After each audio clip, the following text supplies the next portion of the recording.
আমরা জানি যে বাংলাদেশে আসলে একটি নির্দিষ্ট সময়ে ডেঙ্গুর এক ধরনের প্রকোপ আমরা দেখতে পাই। ডেঙ্গু নিয়ে কি মানুষ আগের চেয়ে বেশি সচেতন হয়েছে কিনা? ঘন ঘন বৃষ্টি হচ্ছে, এই বৃষ্টির সময়ই আপনার এই মশাগুলি বিস্তার লাভ করে এবং এই মশার কামড়েই তো আমাদের ডেঙ্গু হয়। এবং দেখা যায় হাম উপসর্গ পুরোপুরি কন্ট্রোল না হওয়া অবস্থায় ডেঙ্গু কিন্তু ঢুকে গেছে, দু একজন করে মারাও কিন্তু যাচ্ছে। এখন তো বৃষ্টির কারণে এখন আরো বেশি করে এটা দেখা যাবে, এই জন্য ডেঙ্গুর ব্যাপারে সচেতন হতে হবে। এই যে মানুষজন অনেক দিন ধরেই তো ডেঙ্গু নিয়ে অনেক কথাবার্তা চলছে, তারপরেও আসলে এই ডেঙ্গু নিয়ে সচেতনতার জায়গাটি মানুষের মধ্যে তৈরি হয়েছে কিনা, সেটি শহরাঞ্চল এবং গ্রামাঞ্চল। ডেঙ্গু সচেতনতা একদম যে হয় নাই তা না, যেহেতু তারা বেশ কিছু, আমাদের দেশে তো 2001-এর দিকে প্রথম নিশ্চয়ই। ডেঙ্গু আসছে, তো অনেক 20-25 বছর তো হয়ে গেছে।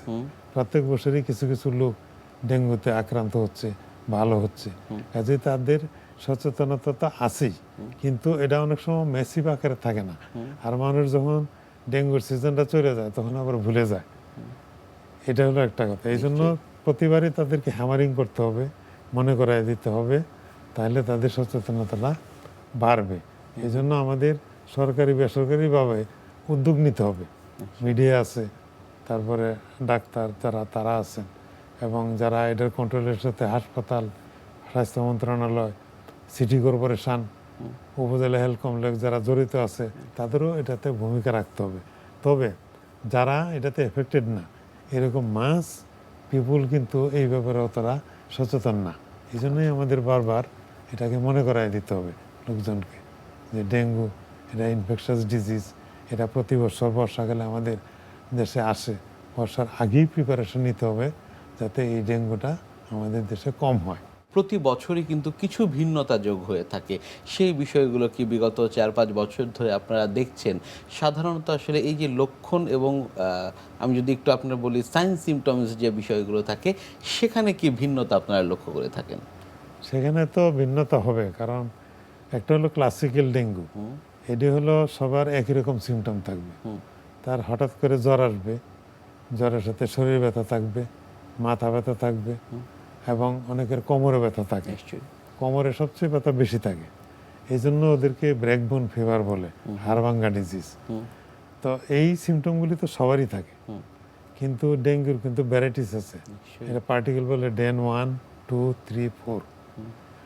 আর হলো প্রথমবার যদি ডেঙ্গু হয় তাহলে বেশিরভাগ ক্ষেত্রে ক্লাসিক্যাল ডেঙ্গু হয়, ভালো হয়ে যায়।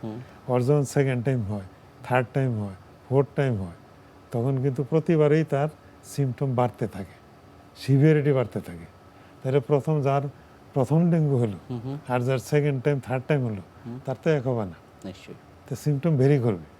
এবং যত তীব্র হবে তার কমপ্লিকেশনগুলি, এমনি তো সর্দি জ্বরের মতো ভালো হয়ে যায়, টেরি পায় না অনেক, কিন্তু যাদের কমপ্লিকেশন হয় তাদের সমস্যা, প্রেশার কমে যায়, ব্লিডিং হয়, চোখে ব্লিডিং হয়, নাকে হয়, মুখে হয়, প্রস্রাব পায়খানার সাথে ব্লিডিং হয়, এগুলো তো সিরিয়াস।